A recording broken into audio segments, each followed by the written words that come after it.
সরকারের নির্দেশনা মেনে সিলেটে খুলেছে সকল শিক্ষা প্রতিষ্ঠান। বিস্তারিত জানতে সিলেট থেকে যুক্ত হচ্ছে নাজাদ আহমেদ পুরকায়স্থের সাথে। নাজাদ, স্কুলে বাচ্চাদের উপস্থিতি কেমন লক্ষ্য করছেন, শিক্ষকরা কি বলছেন এবং সেই সাথে শিক্ষার্থীদের অভিভাবক যারা রয়েছেন তারা আসলে কি বলছেন এই তাপ প্রবাহের মধ্যে স্কুল খোলায়?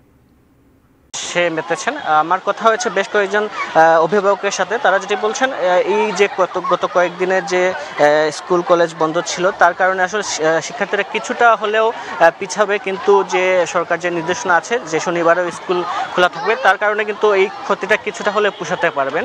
তারা যেটি বলছেন এই গরমের কারণে কিন্তু তারা তাদের শিক্ষার্থীদের নিয়ে অনেকটাই চিন্তিত ছিলেন। তবে সিলেটের আবহাওয়া কিন্তু এখন অনেকটাই ঠান্ডা রয়েছে, আজকেও কিন্তু সিলেটে বৃষ্টির পূর্বাভাস রয়েছে, যার ফলে অভিভাবকদের মধ্যে কিছুটা হলে স্বস্তি ফিরেছে আবহাওয়া নিয়ে।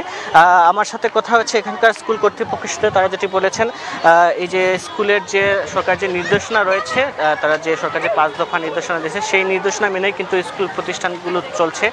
তারা কিন্তু আজকে যে অ্যাসেম্বলি করার কথা ছিল এই অ্যাসেম্বলিও করেননি। তাপদাহ যদি কমে তবে তারা অ্যাসেম্বলি করবেন এমনটাই এখানকার স্কুল কর্তৃপক্ষ বলেছেন। সব মিলে এই ছিল আমার কাছে সিলেট থেকে যে সর্বশেষ তথ্য।